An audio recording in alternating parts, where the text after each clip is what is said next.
mundo já enfrentou ou ainda enfrenta resistências para o crescimento.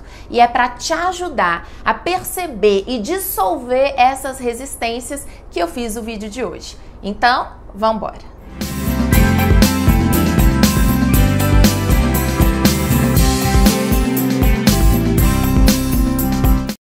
Gente, vamos lá então. Primeira coisa é o seguinte, é entender o que é a criança interior. A criança interior é extremamente importante na nossa vida. A gente não vai calar, reprimir, certo? Subtrair esse nosso lado. A criança interior é aquilo que traz pra gente pureza, espontaneidade, não é mesmo? Pensei uma coisa, eu vou falar essa coisa, ou seja, não tenho tanto medo, né, do que vai vir. Então, a criança interior é um termo que a gente usa para se referir a esse lado puro, espontâneo, solto, né, que gosta de brincar, que tem fé na vida, alegre. Nós não vamos reprimir isso. Crescer não significa reprimir a criança interior. Então eu trouxe para vocês aqui as 3 razões mais fortes pelas quais as pessoas não crescem, não querem crescer. Elas se apegam às resistências do crescimento e da emancipação. São elas a superindulgência, a transferência de responsabilidade e o medo de ser transgressor. E eu vou explicar para vocês essas 3 aqui. Por mais que ao falar agora seja, eu já sei o que a Bárbara vai falar, preste atenção, assista mais uns minutinhos desse vídeo, que eu tenho certeza que podem te trazer insights sobre a sua vida e desbloquear muita coisa aí, tá bom? O primeiro é a superindulgência, né? O que é isso? Indulgência é uma coisa positiva, é quando você perdoa, é quando você releva, né? Mas a superindulgência, principalmente ser super indulgente com nós mesmos, é aquilo que eu já falei no vídeo, eu vou deixar aqui nos cards, que esse vídeo é maravilhoso, tá? Que é a pessoa que é refém das pulsões instintivas, né? Criança interior é uma coisa, pureza, alegria, vontade de brincar, espontaneidade. Pulsão instintiva é assim, não passa pelo meu filtro mental. Aí eu tô com vontade de ficar deitado sem fazer nada. Eu tinha que estudar, mas eu não quero.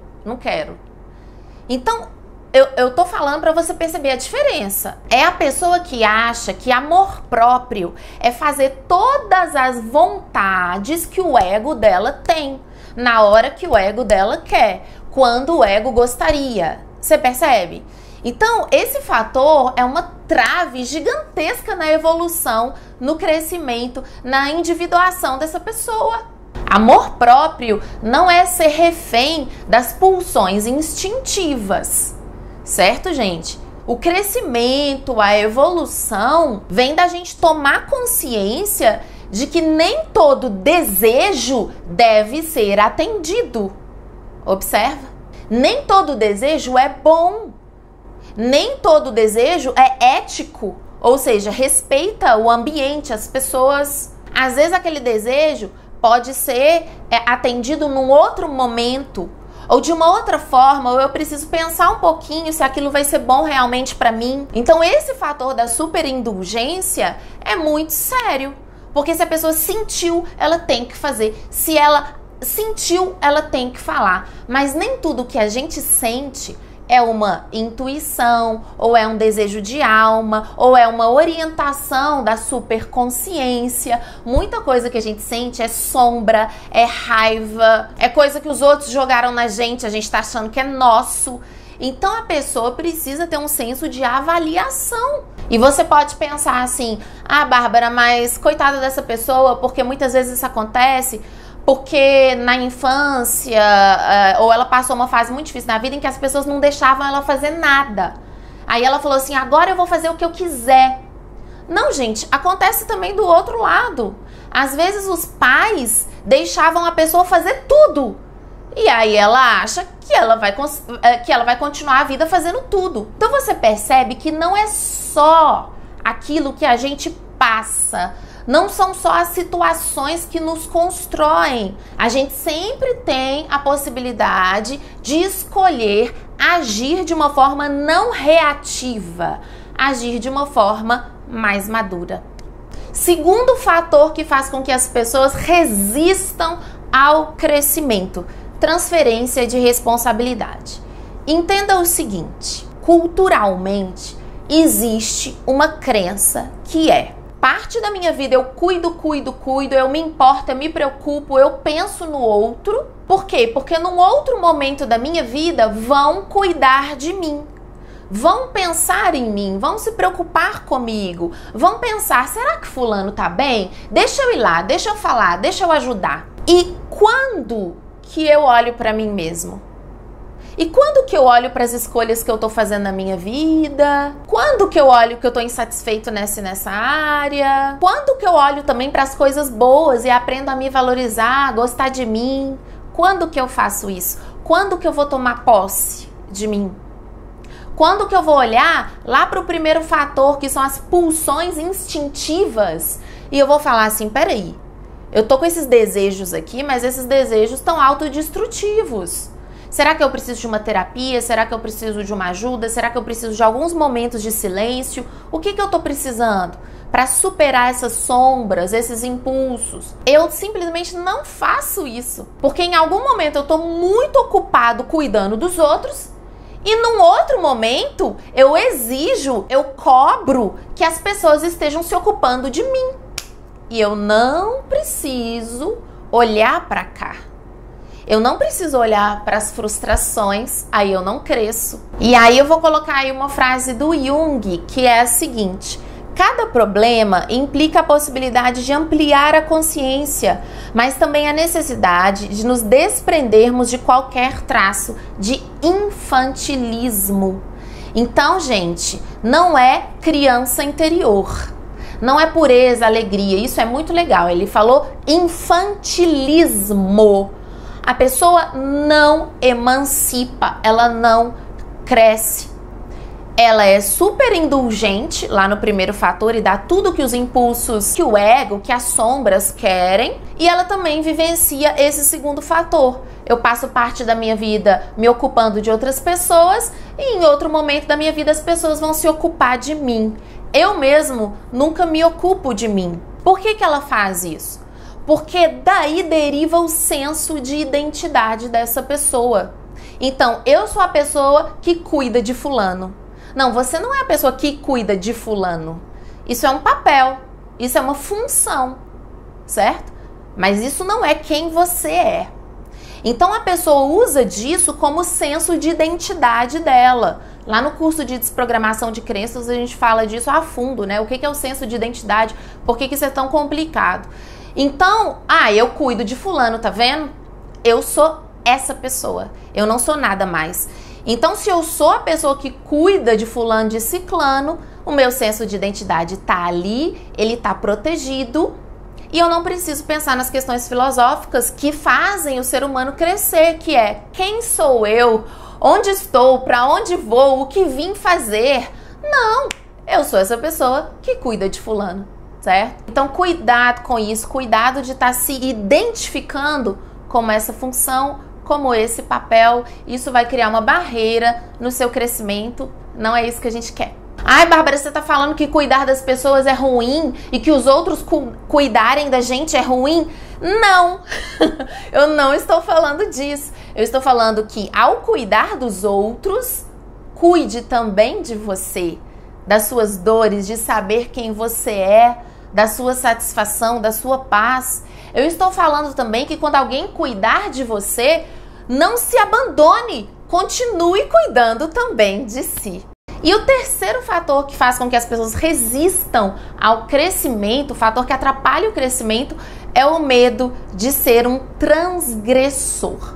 Para explicar o que é isso, para explicar esse medo, eu vou trazer o mito de Prometeu, tá? Prometeu na mitologia grega. Eu vou simplificar, eu vou falar bem por alto sobre esse mito, mas é só para você entender o que é ser um transgressor, por que nós temos medo disso.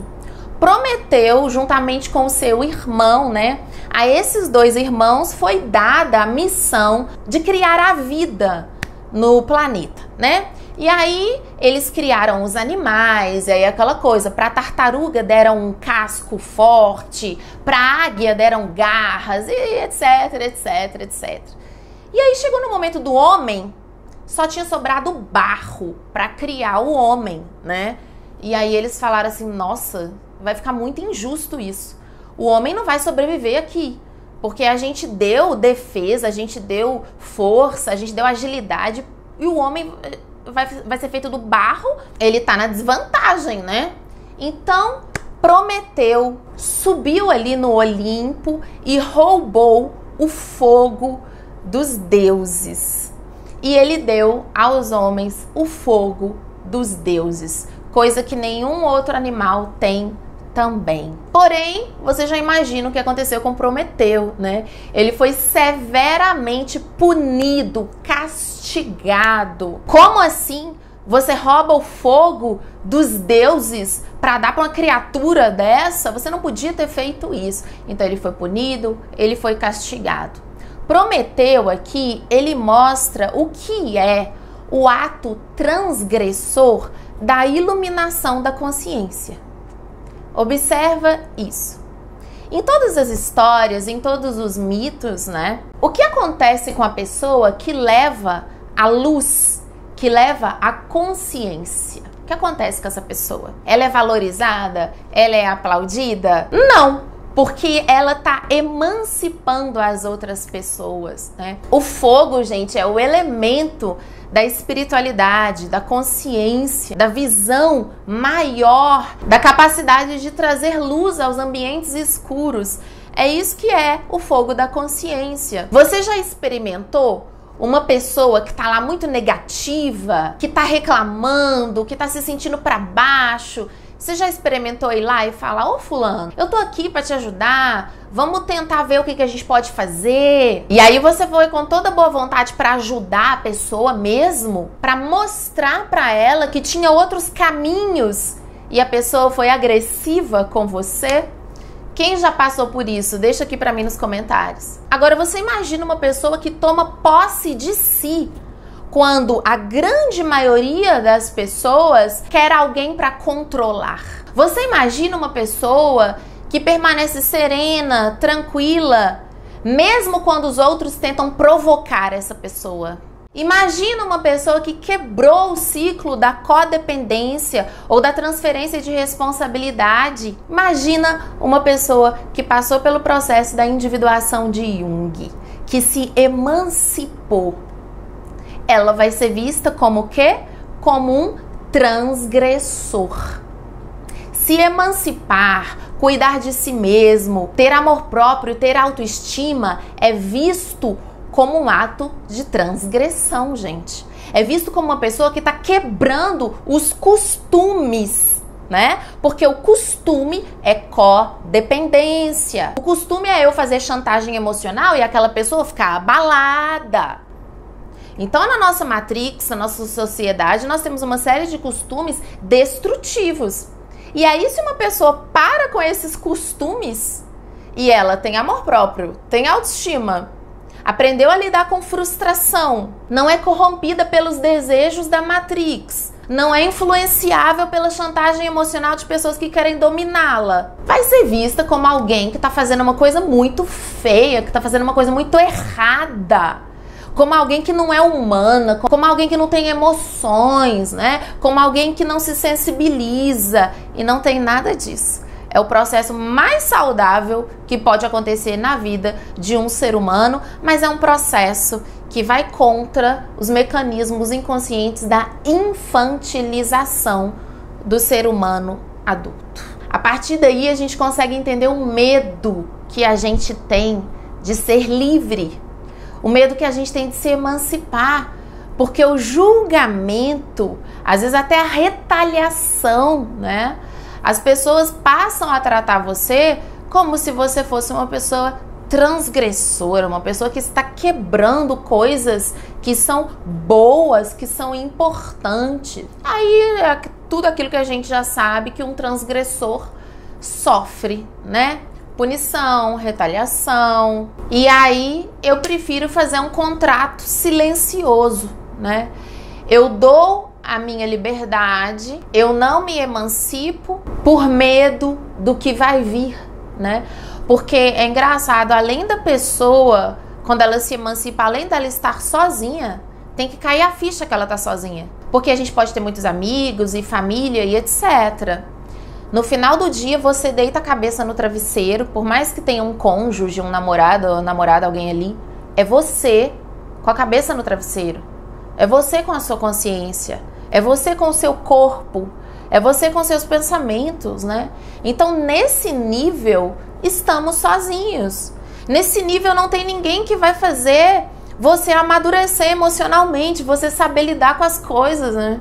Então, não tem como transferir isso nunca. Mas transferimos e aí, sem crescer, não entendemos o que nos acontece, não temos estrutura para lidar com o que acontece. E as outras pessoas também estão nesse barco. Ninguém tem estrutura para lidar com o que acontece. Eu jogo a minha vida na mão dessas pessoas que também não crescem e a confusão tá feita, né? E a Matrix se alimenta disso, né? O quanto a Matrix lucra com a superindulgência é muita grana que a Matrix faz em cima disso. Da transferência de responsabilidade, então, é muita coisa. E principalmente desse medo de ser taxado e visto como um transgressor. Porém, é válido lembrar que o transgressor, ele pode ser acusado de muita coisa, ele pode ser deixado aparentemente sozinho, né, aos perigos da vida, mas ele é aquele que trouxe o fogo dos deuses para o homem.